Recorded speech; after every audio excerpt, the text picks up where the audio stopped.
From the beautiful city of Los Angeles, California, we bring you the Gimme Three podcast.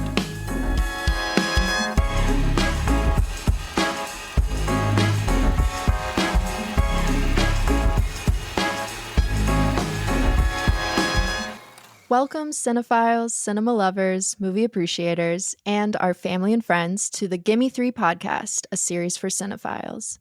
We are your hosts. I'm Bella F. Stratus, and I'm here with Nicholas Ibarra. Nick, how's your day going today? Today's going well. I've just been watching movies, which is my idea of the perfect day. So it's been great. Same here. That's awesome. What movies have you been watching today? I've been catching up on some Kasi Lemmons films that I hadn't seen in a good long while. And actually, you know, I was like catching up on the ones that we're going to be talking about on the podcast today. But then I also was like, it made me want to go into some of her other work. So cool. I rewatched Harriet, which is another great Kasi Lemmons film, which we're not talking about today, but highly recommend it as well. I saw it in theaters when it came out a few years ago, and I thought it was fantastic and definitely worth checking out. One of her more recent gems. Yeah, that's still on my list. I really want to watch that one. How about you? How you doing? Doing well, yeah. Just caught up on all my films yesterday, so I haven't had much time to watch any movies today, sadly. But definitely we'll get back to it after this. So yeah, as you guys all heard, in honor of Women's History Month this March, we're really excited to dedicate each episode to a different female filmmaker to highlight some of their incredible work. So we're going to be watching and discussing 3 films from each director's filmography each episode. So be sure to tune in this month for more directors' spotlights, including the work of Agnes Varda and Chloe Zhao, just to name a few. So today, sorry, go ahead. No, I was just going to say how excited I am for that. Especially the last one that we're doing, which is going to be a retrospective on Dorothy Arzner's career, who is one of my all-time favorite filmmakers that a lot of people don't talk about. And she was active in like the 30s, 40s, and early 50s. And I think her career is just so incredible and impressive because women were not making a lot of films back in the 30s and 40s and 50s. And she was, she had a very prolific career, and her work is, it speaks for itself. But I'm excited to talk about that and I'm very also excited to talk about Kasi's films today, because her work has consistently blown my hair back. Yeah, it is incredible, groundbreaking work from this wildly talented indie filmmaker, actress, and writer as well, Kasi Lemmons. So, to give you guys some background on our filmmaker for this episode, Kasi Lemmons began her career in the industry as an actress before transitioning to filmmaking later on. So, fun fact, her first acting credit was in Spike Lee's 1988 film School Days, which I actually haven't seen yet, but I'm really excited to watch that now, having seen some more of her filmography. You may, however, recognize her in some of her more notable roles in The Silence of the Lambs as Clarice's best friend, Ardelia Mapp, or She has one of the great running scenes of all time, you know, in Silence of the Lambs. You know, like, I just love when somebody's like, oh, shit's about to hit the fan. It's time to run. And she runs. Great. And the fucking camera's leading her down. Good. Oh, man. That's like one of the most, like one of the images that like I will never leave me from Silence of the Lambs is Kasi Lemmons running. Great running scene. Yes, it really is. And one of my personal favorites that she's in, probably my favorite 80s horror film, honestly, is Candyman. She plays the lead, Helen's partner and best friend, Bernadette. So she's kind of got a thing for horror movies as an actress, I guess, which she definitely excelled in. As you can see, those are some pretty unforgettable roles right there. After her experience in acting, Kasi Lemmons discovered her true calling behind the camera as a director and a screenwriter. She made her first feature-length directorial debut in 1997 with what is probably her most popular and critically acclaimed film, Eve's Bayou, which she also wrote as well, which is super cool. So we'll be talking about that film some more today. With the success of this film, Lemmons was then catapulted into the filmmaking branch of the industry, where she became known for creating incredibly impactful films that all kind of tend to explore themes of race, history, and identity. She then went on to direct a handful of other films, including The Caveman's Valentine, which we'll also talk about today, Talk to Me, another one on the list, as well as Black Nativity, Harriet, and most recently in 2022, Whitney Houston's biopic, I Want to Dance with Somebody, which I actually haven't seen. Have you seen that one yet? I haven't seen it. I'm a big Whitney fan. It's on my list. I have to check it out. It came out in the theater when I was like in the midst of like a, one of those crazy 3-job runs where I just like had no days off and no movie watching. And it was just gone by the time I had a moment to catch my breath. So I was waiting for a repertory screening, but I don't know if I can wait that long. So I may just have to check it out. Yeah, and also not only did she work in film, but she also directed a few episodes of some TV series, including Luke Cage, Shots Fired, Self-Made, and most recently, Women of the Movement. So clearly, Kasi Lemmons is a true force of a filmmaker, and she deserves every bit of credit and celebration for her unique storytelling voice, her ability to bring these incredibly complex characters to life, and just her overall undying commitment to exploring diverse perspectives on screen. So without further ado, if that's something people still say, let's jump into our first Kasi Lemmons film.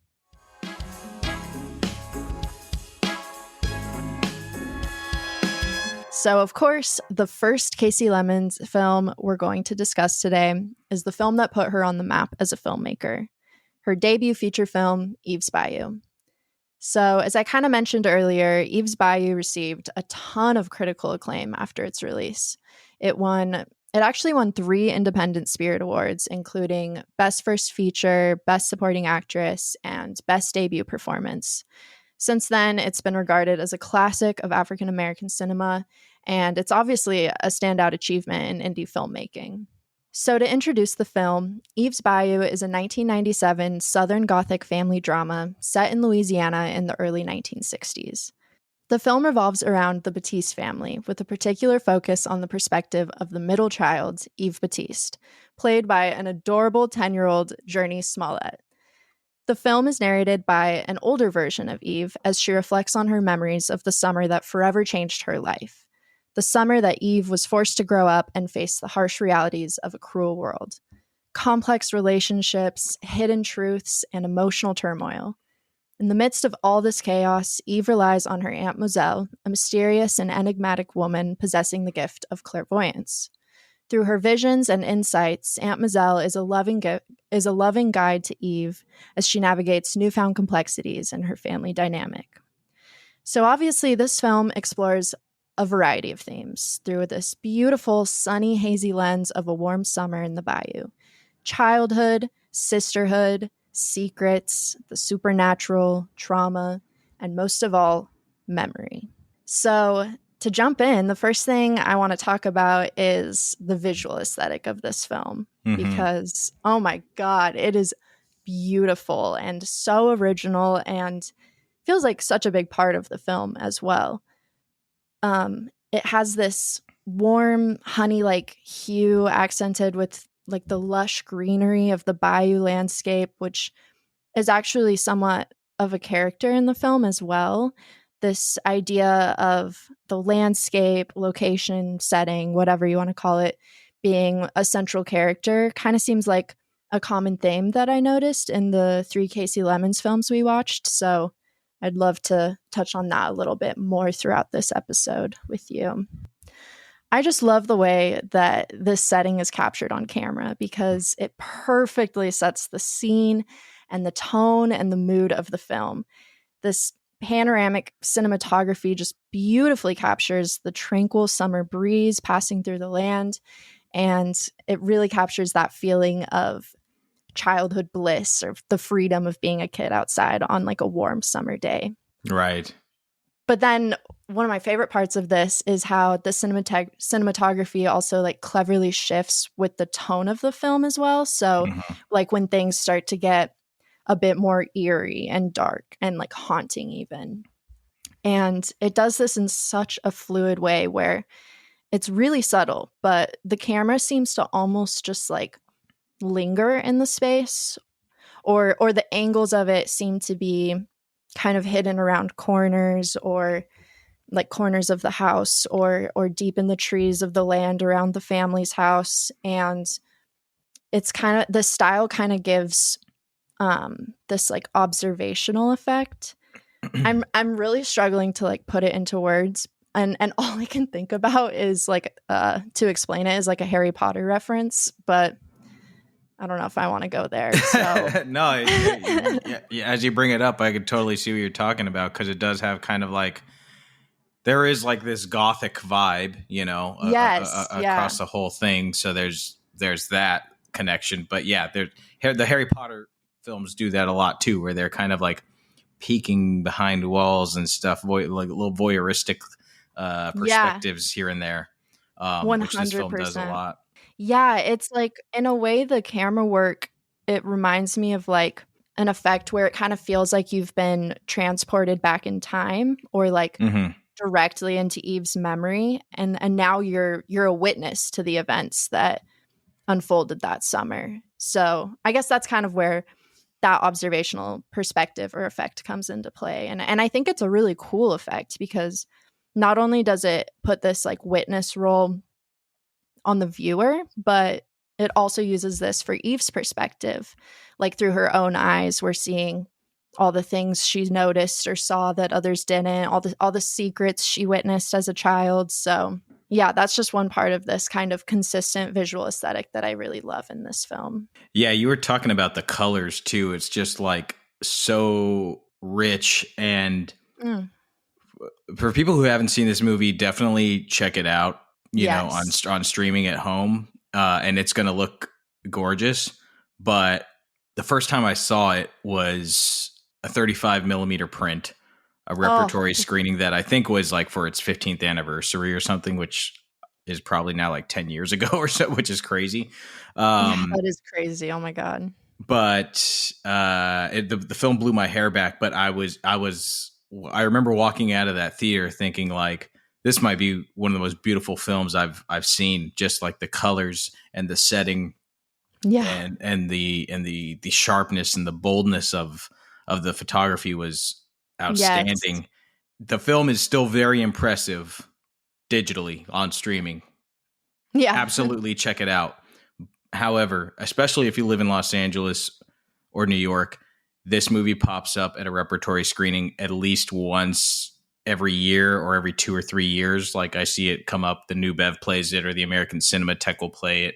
Check it out. Like if you can see this on a big screen with a 35 millimeter print, I would love to. The color just like oozes off of the screen. It is absolutely stunning.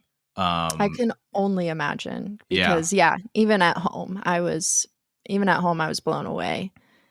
And not only does it, I have to mention, because the second part of this visual aesthetic that's one of my favorites is like a very different kind of visual tool that's woven into it. And that is kind of the black and white effects that she uses in it. So from the very beginning of the film, we see how this peaceful reflection of Eve's memories and that summer is getting like interrupted by these random montages where it has a series of random shots just rapidly edited together to create kind of this jolting visual and kind of like buzzing energy, I guess, if you will. And the imagery in these scenes it's depicted through this really striking, like harsh black and white filter. And they use this to convey Aunt Moselle's visions or like dreams or different types of memories. And I just think this distinct style is so clever because it, for me, it kind of evokes like a visceral reaction, especially since the things cut together in it are kind of sometimes like disturbing or shocking images. I'm an arachnophobe, so any arachnophobes out there, there's a creepy spider in this part. Just a warning. But yeah, those images like just really effectively haunt the characters and the viewer. I was very disturbed by that. And these visions of the future or past or memories, whatever they are kind of just a flash of jumbled images that creates like this overall picture or feeling. And I loved this kind of like supernatural aspect that Kasi Lemmons brought to this film. I have a really special place in my heart for movies about childhood that kind of blends surrealism or supernatural qualities kind of in the efforts to like explain the traumas these children experience in their lives. Like, I think like the overarching term to define movies like this would be, I think it's called like magical realism. Right. So Right. films like this would be like Pan's Labyrinth, the Spirit of the Beehive, My Neighbor Totoro, even. Beasts of the Southern Wild. Yes, Beasts of the Southern Wild. You could even go into like the realm of horror with a film like The Babadook as well.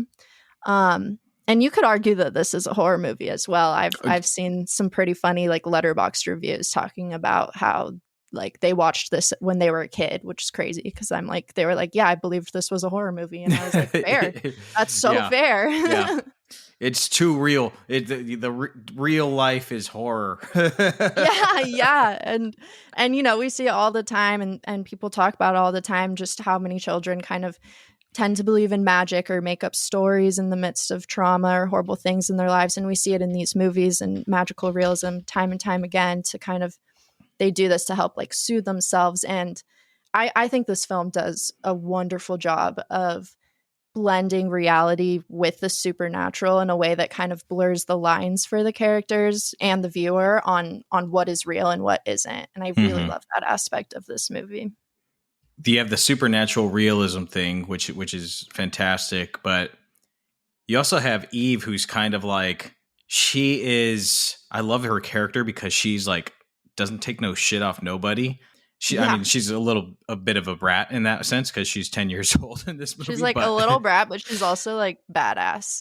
Totally badass. She's the only one who's like not bullshitting anybody. All the adults are telling nothing but lies, sneaking around, hiding the truth, you know, subtext here, subtext there. Eve is like, she says what she means and she means what she says. And if she says she's going to do something, even if it is something extreme, which maybe I'm not going to give away this spoiler, but she's going to do it.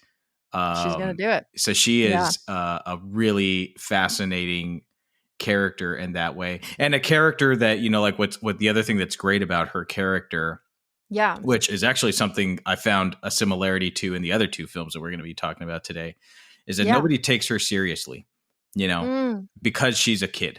So because she's 10 years old, everybody, for the most part, totally dismisses her. And the few instances where people actually treat her like an adult or try and like connect with her, mostly her aunt does that. She like really takes it to heart and like can contribute, you know, legitimate knowledge to a conversation or, you know, true perspective to a conversation. So she's just totally a wonderfully written character and wonderfully performed by Journey.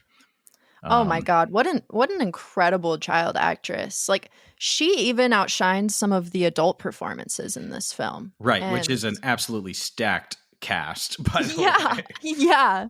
And like the subject matter she was dealing with was so beyond her years, but she just took it and she killed it in just such a like effortlessly powerful way. I don't think anyone else could have played the role as Eve as well as her. So she was great. I also loved Megan Good as Cicely, her older sister. Yeah. Her bond with Eve felt so real. Like, you could really feel the sisterly love and sometimes hate just like coursing through it from beginning to end. So that was really beautiful work together on screen. I think aside from the child stars though, Maiselle, played by Debbie Morgan, who actually won the Best Supporting Actress award for the Indie Spirit Awards I mentioned earlier. I think she was my favorite character, which is besides Eve, I guess. Yeah. But she was such an interesting character, and she carried so much like emotion and energy. Like you could feel everything she was feeling.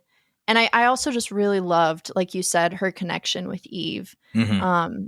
I loved like all the life lessons she would shed onto her. Like she has that one really beautiful quote where she says, "Life is filled with goodbyes, Eve, a million goodbyes, and it hurts every time."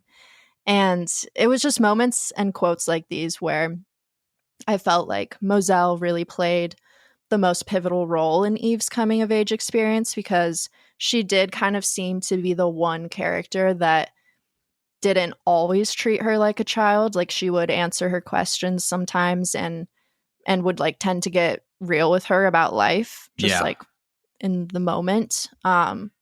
So I really, really liked that dynamic between those two characters. I think it's the key relationship in the film. You know, like every film has like, what's the key relationship? Like obviously the main character has a relationship to every supporting character.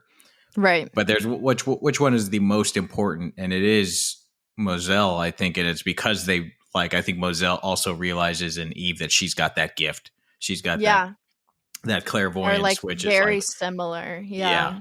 And she's the only one who's similar to her as well. So they kind of have like a special connection, especially being that Moselle is clairvoyant and the rest of the family is just like, oh yeah, she's fucking crazy. So right. Kind of gives them like a special connection there with that. Like if Moselle was a kid, they dismiss her just as easily as they dismiss Eve, and sometimes they still do, even though she's an adult. You know, like it's true. You know, like Samuel L. Jackson, who plays the father, who's like kind of a despicable character, but like just jam packed with charisma. So you like they make it really hard for you to hate him, but everything that they are putting down on paper and in the plot makes you want to hate this character. It's so true. Yeah, and that's where I feel like they really show you things and the characters through Eve's eyes. Like that's her dad. Right, exactly. That's her dad. So she's like totally taken by him and in awe of him and loves him, but it's like, dude, this dude is a piece of shite. Yeah. But there's one scene where like, you know, the women, Eve's mother and Moselle and the grandmother are in the room and they're all just like talking about how Samuel L. Jackson's character is like done this and he's done that and it's time for a change. Yeah. And Samuel comes home and the girls are like, oh, they're in the room. They're talking about you. They're mad. And he walks in and he looks at him and he goes, they're always mad. I'm like, oh my gosh. The audacity. Like, and it's, oh my God, it's so funny. Yeah, he's excellent in this movie as well. Yeah, he is. He really is. And one more actor I'm going to shout out because I have seen this movie about 4 times. And apparently my eyes glazed over when they were going past her name in the opening credits, because this was the first time on this rewatch where I was like, what in the shit? Diane Carroll is in this movie? Yeah, she is. And I didn't recognize her because she's got this like crazy voodoo face paint on her face for most of the film. And I was like, oh my God, Diane Carroll goes. I did not realize that was her. She goes bananas in this movie. And it's absolutely crazy, awesome performance. So she's so good that it took me 4 times watching it to realize that Diane Carroll was in this movie. So that's how deep she disappears in the role. Yeah, it's such a stunning film. And I have to mention like the production design and the costumes, one of my favorite parts. Just the way they captured this like wealthy family's Southern manor was gorgeous. Every room was perfectly decorated to fit the era. It was all so picturesque and authentic. Just so many great costumes scenes as well. Like Moselle's black dress with like her long ass necklace. That was such an iconic moment for me. Yeah. And then all of Roz's dresses, the mother, were gorgeous. And then my favorite had to be like Eve's adorable little crop top with puffy sleeves and overalls. Like she just had the cutest little Right, fits. yeah. I loved it. There are so many different layers and themes in this film. I think the most obvious being memory. It literally starts with this quote. It's memory is a selection of images, some elusive, others printed indelibly on the brain. Each image is like a thread, each thread woven together to make a tapestry of intricate texture, and the tapestry tells our story, and the story is our past. And I just love this quote so much because I think it perfectly sums up the film, especially in all the stylistic ways that it does weave memory through the film. The most obvious being the voiceover narration of the older version of Eve as she reflects on the summer's events. And then I feel like the elusive, indelible memories kind of seems to lie in the intense black and white visions that flicker throughout the film, but they're always like tethered to it as well. And then just the overall narrative and visual storytelling of the story, how we learn things through Eve's eyes. Yeah, overall, Eve's Bayou is quite the mystery and a family drama, and really just such a gorgeous film. I can't emphasize this enough. As Nick said, try to catch it in a local theater near you. I highly, highly recommend it if you haven't seen it yet. Any final thoughts on it? No, I'm just happy people are continuing to discover it. I think it was an indie darling when it came out, Yeah. and it moved a lot of people, but it continues to, I think, grow an audience, and it now has kind of a cult following, which is fantastic. So. New Orleans Film Festival did like a big retrospective on it a few years ago. That's cool. I think it's like having its 25th anniversary. So I think people are discovering it. It was last year, this year, next year. So 25th anniversary. So I think a lot of people are continuing to find this film, and it's really starting to cement itself as a modern classic, which is well deserved in my humble opinion. I totally agree.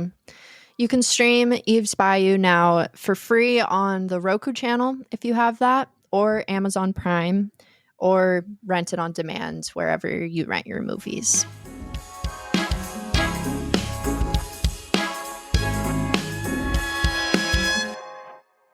All right, well, that brings us to our next film, Caveman's Valentine, Casey's sophomore effort, which also stars Samuel L. Jackson in a, I don't know another way to put it, but this movie is wild. Like it is absolutely wild. I had never seen this before. So I knew next to nothing about it. So I didn't even know it honestly existed really until we decided that we were going to do an episode on Casey. So here it goes. We have Caveman's Valentine, 2001 release, which is about a dude named Romulus. A hell of a name. And this dude was a family man. He was a brilliant composer, but now, unfortunately, he is living in a cave, hence the title, Caveman's Valentine. He suffers from paranoid schizophrenia, and this dude is certain that there is a man living at the top floor of the Chrysler building who is just shooting evil, magical rays over the entire world. In my opinion, Lemmons does an incredible job of dropping us into Romulus's psyche and like his mental world. Mm. And this is kind of where the film shines, I think. We see a lot of these like stylish kisses and hints of like abrasive style in Eve's Bayou, like you were talking about those black and white sequences, those like fast edited sequences. In this film, she goes more over the edge, more abrasive, more rich with these like kind of sequences. We've got like, you know, when we're trying to get into like Romulus's head, we have like these incredible Dutch angles. We have like these insane shots of the Chrysler building, and they make it look like a nightmare out of the Wizard of Oz. Yeah.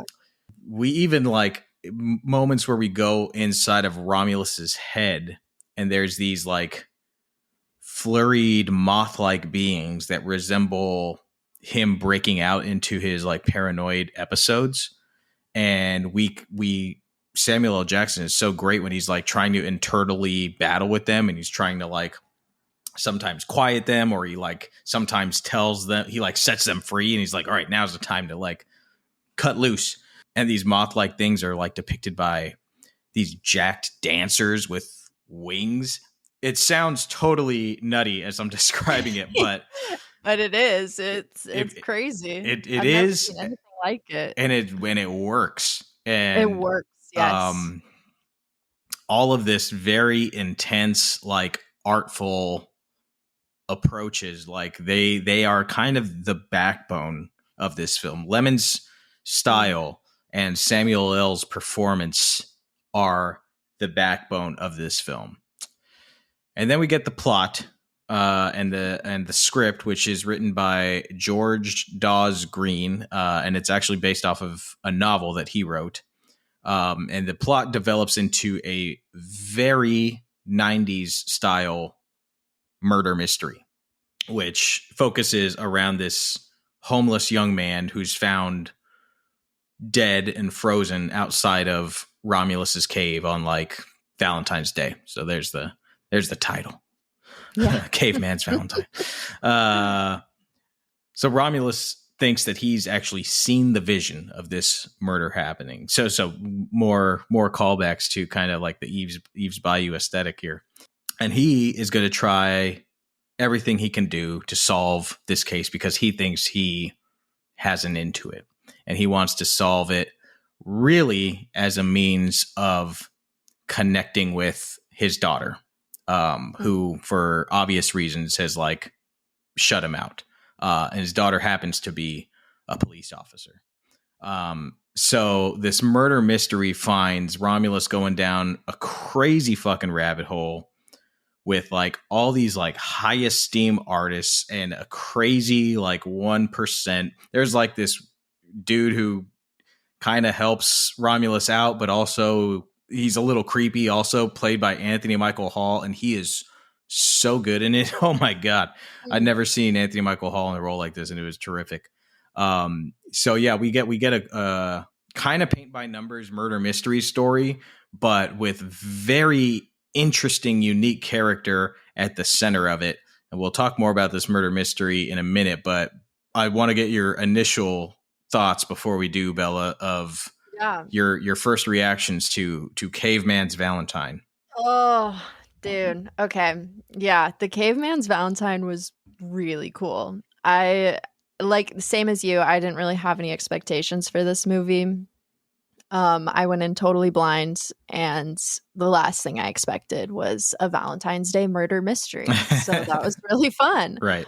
But yeah, this movie is quite the like early 2000s surrealist oddity, if you will. I really, really liked this movie. I think it's so weird and like art house and just bizarre and kind of like edgy. Mm-hmm. And I always eat that shit up. So I had a lot of fun watching this movie. And it was really cool to watch it, having watched Eve's Bayou right before, because while it definitely is like the opposite of Eve's Bayou, it does have, because it's more like aggressive and grittier and kind of has this like bleached tone to it. I guess like the major difference in Time Out here is it feels colder, because obviously Eve's Bayou is set in rural Louisiana in the summer, and then Caveman's Valentine is winter New York. So it's a much colder, harsher color palette and like tone. But I was really shocked to see like so many similarities between the two movies stylistically, like you said, with the stark black and white filter. So it was really fun to see that style be recycled in this film as well. Yeah, absolutely. Yeah, I love Casey's style in this. I will say, yeah, me too. This murder mystery element, I could have totally done without this. Oh yeah, the plot doesn't matter too much. It just shows like a different time, you know. Like I thought Romulus's character was rich enough and he had enough depth and conflict, and him just Mhm. trying to like reconnect with his family, that would have been way more than enough for me. But Yeah. this was probably greenlit in the late 1990s, you know, if it was a 2001 Yeah. release. And back then it was just like all high concept stuff, especially Yeah. films that were getting a real budget, which this movie had a real budget. Yeah. And you kind of had to be a genre film. So as far as 90s, early 2000s, like find the killer dramas go, which there were a lot of at that Oh time, yeah. this one is about as unique as it gets because, for one, you have a homeless, mentally disturbed black man as your hero.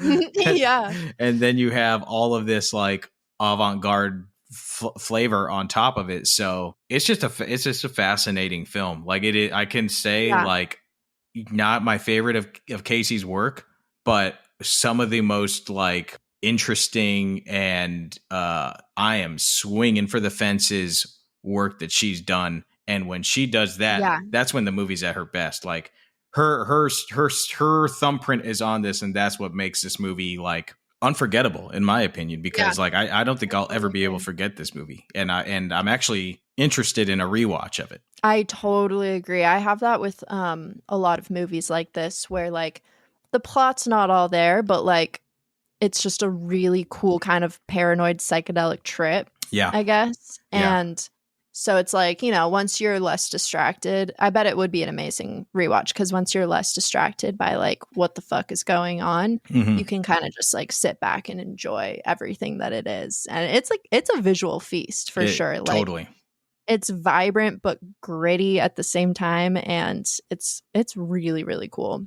I'm gonna rewatch this with intense edibles and see what that see. Yeah. Let's see what happens. Oh God, pray for you.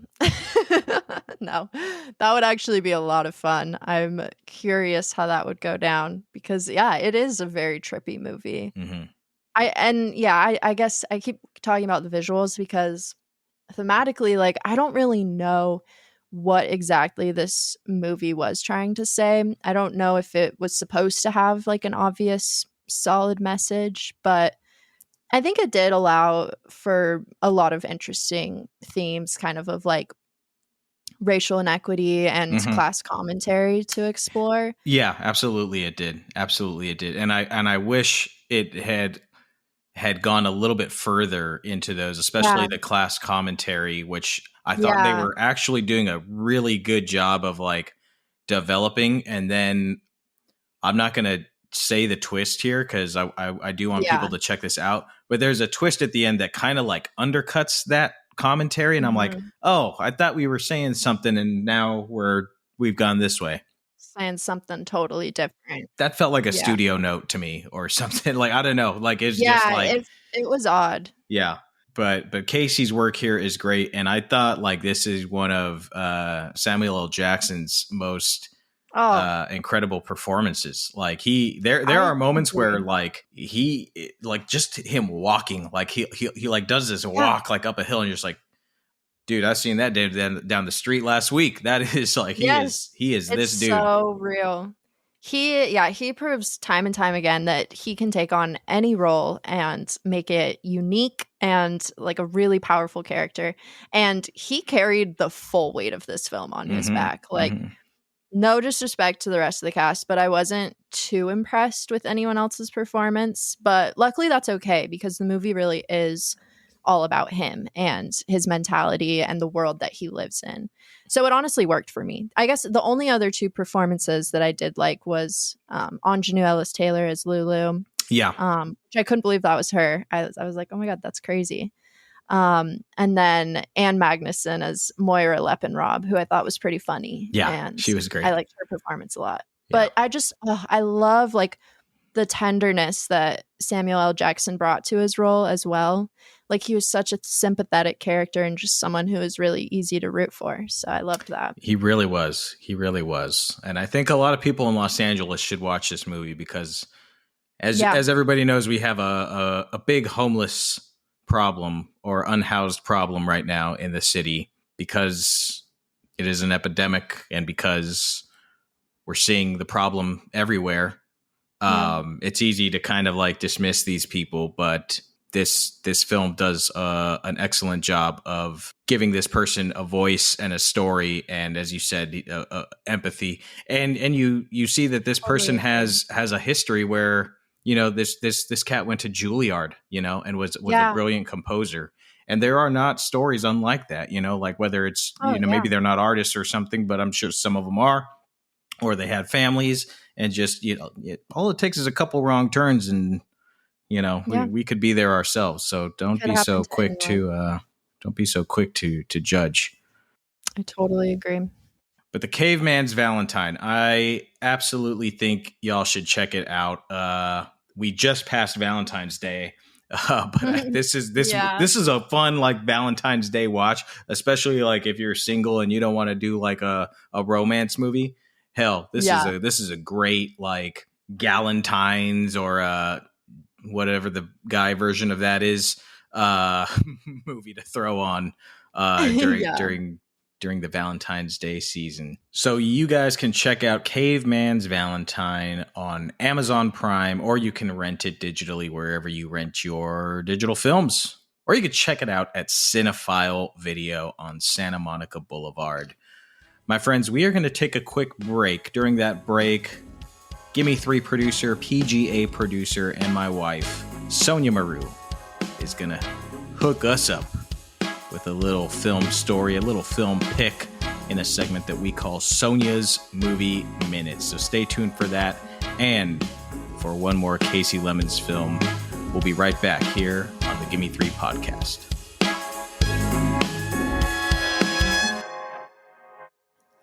Hello, I'm Sonja, and this is my Movie Minute. My favorite Kathryn Bigelow movie is 1995's Strange Days. I remember seeing it in the theater when I was 12 and being totally blown away. The visuals of a Los Angeles shown only at night and set in the rough parts of town was so different than the sunny palm trees and rollerbladers that filled so many depictions of LA at that time. I'm looking at you, LA Story. Bigelow is known for making technically difficult, bold, and kinetic films, and Strange Days is no exception. Set on the eve of Y2K, the city and the characters are restless and at the brink of a breakthrough or a breakdown. Everyone is addicted to this VR, AR type headset thing called Squid, and they get strung out on it like a drug, making everyone disconnected from reality and able to accept their pseudo-dystopian surroundings. Does that sound familiar? The three leads, Ralph Fiennes, Angela Bassett, and Juliette Lewis, are fantastic and looking as good as they ever have, particularly Ralph Fiennes. He had just starred in Schindler's List, and in my mind, he literally was that character. So seeing him as a semi-junkie ex-cop in 90s LA, I was like, oh my God, this guy isn't a Nazi. And in fact, he's pretty sexy. A few fun tidbits to keep in mind when you watch or rewatch Strange Days. The story was written by Kathryn's then-husband, James Cameron. He also co-wrote the script. Kathryn Bigelow really wanted Bono from U2 to play Philo, Juliette Lewis's boyfriend in the film. That would have been pretty fun.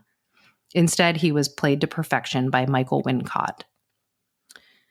The huge New Year's Eve rave scene at the end was a real rave that the filmmakers threw, and they even had the gall to charge the extras $10 admission. That's what I call creative producing. However, 5 people were hospitalized that night for ecstasy overdoses, so hopefully they all recovered. Last but not least, the band Strange Fruit performs the song No White Clouds in one of the club scenes. That same band played at the reception for my dad's wedding to my stepmom Jean. Small world. Go watch Strange Days and check out the awesome soundtrack.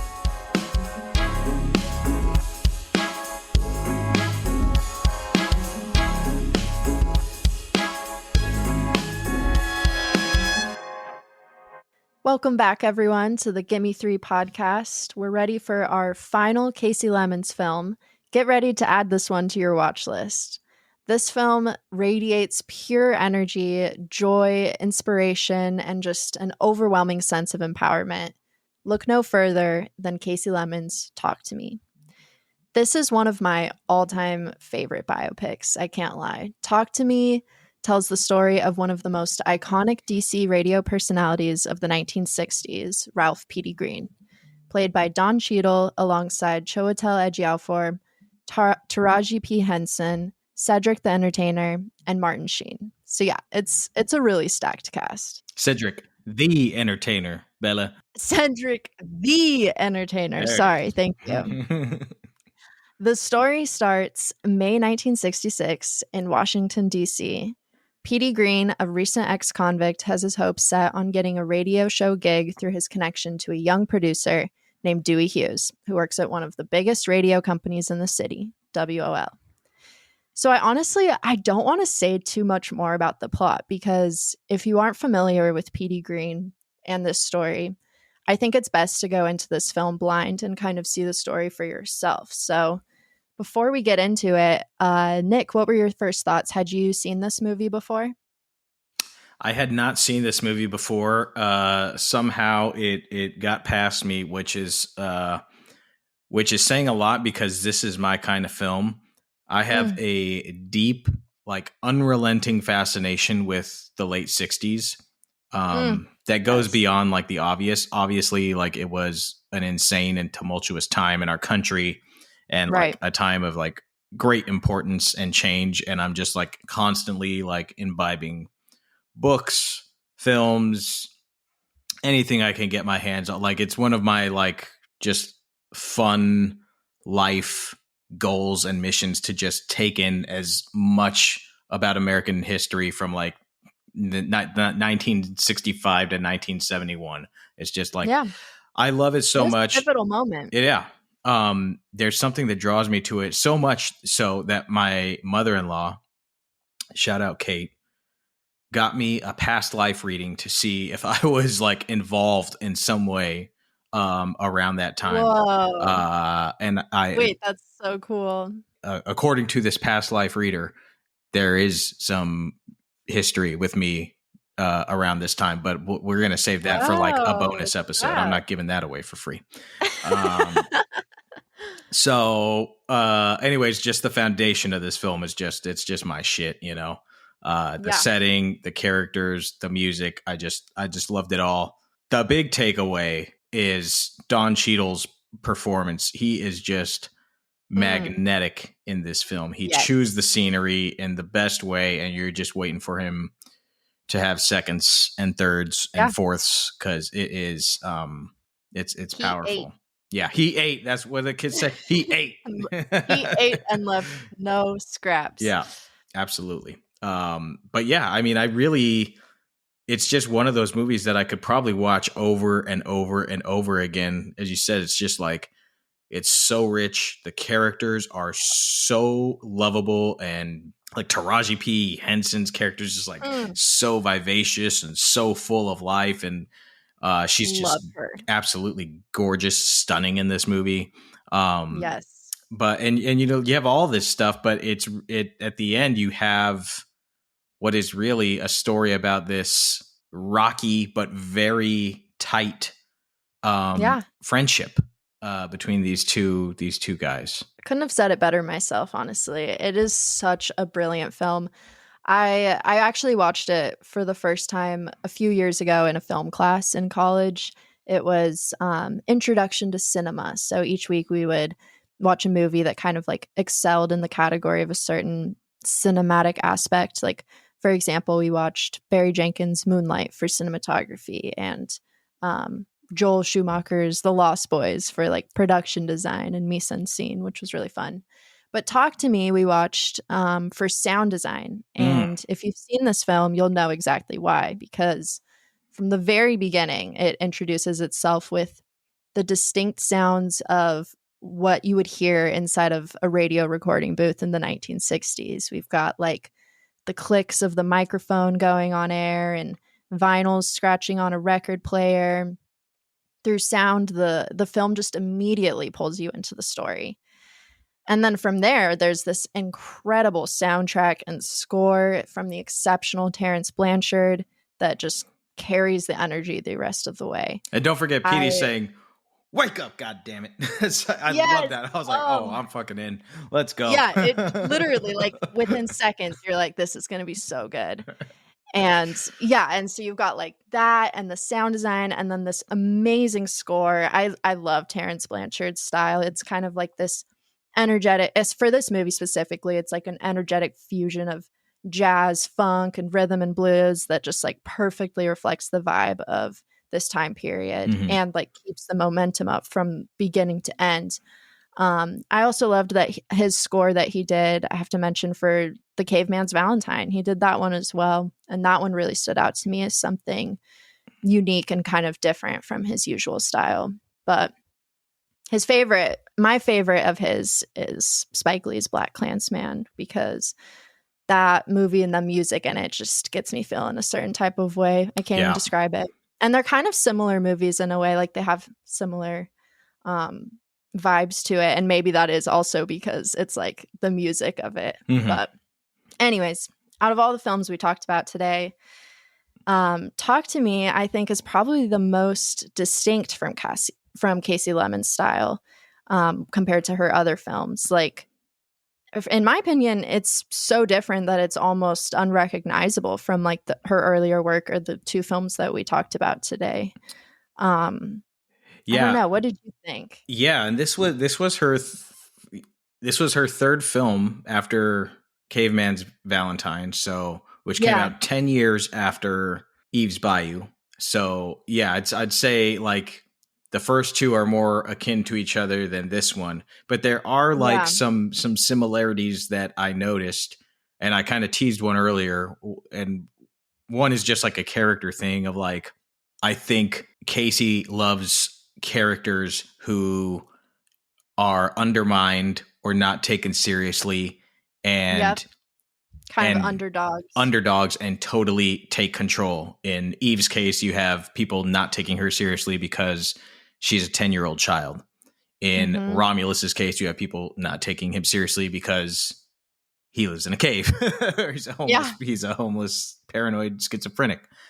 And in Petey's case, you have him not taken seriously because he's an ex-con and he's, from the hood and is, quote unquote, uneducated.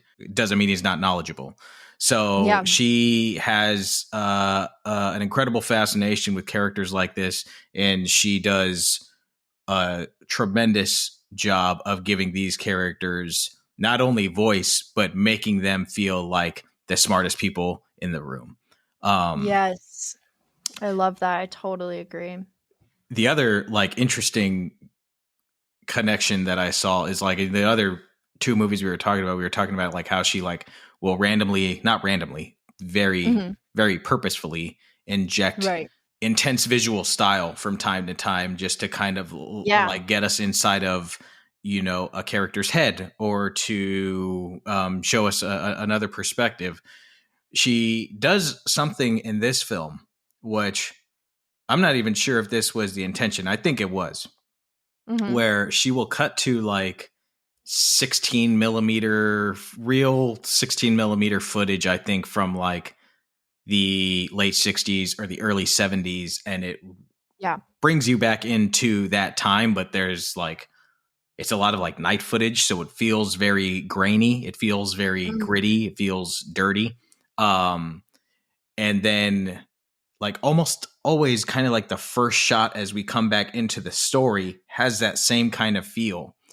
And then it kind of goes back into this more crisp, more polished look that most of the film is shot in. And I thought that was kind of like her way of like putting us in between Petey's two worlds that he's kind of dancing with. Like he is gritty. He's from the streets. Like he's unabashedly, edgy. And he's kind of trying to get pulled into this, like, here, you're going to be on the Tonight Show. And he's like, I don't know if I'm going to be on the Tonight Show. So I thought that was like a very subtle but brilliant way to kind of visually depict him like in between, as a man in between two worlds and not knowing which way to fall. Yes, I love that. I totally agree. Yeah, the style of this one had, like you said, there's definitely similarities in character and yeah, like the layered shots and stuff. One thing that was kind of different, and maybe she did this a little bit in Caveman's Valentine, but the cinematography in this movie really stood out to me because rather than like these kind of sweeping static shots like in Eve's Bayou, the camera moves a lot with the actors. Like it's whirling around them in the space with these like fast tracking shots that just like further pushes all the motion and the energy of the film.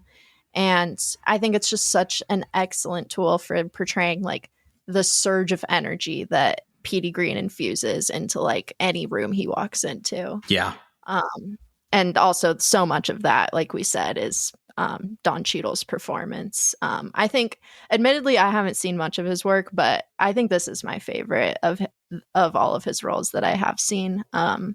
He just perfectly embodied like the charisma of Petey Green and like his rapid fire and eloquent style as he's like delivering these like poetic and powerful speeches across like the radio airwaves.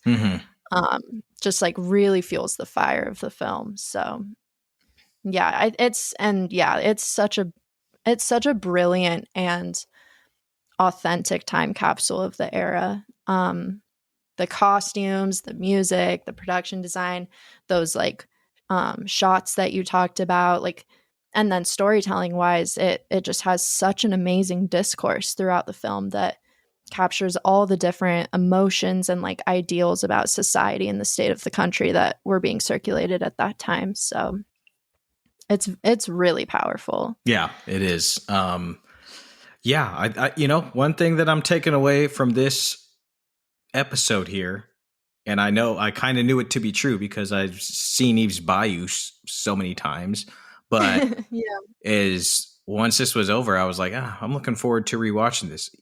Kasi Lemmons, your films are great rewatches because for both Caveman's Valentine and Talk to Me, I'm looking forward to the rewatches for these. So excellent work. Yeah, I really, really loved rewatching this movie.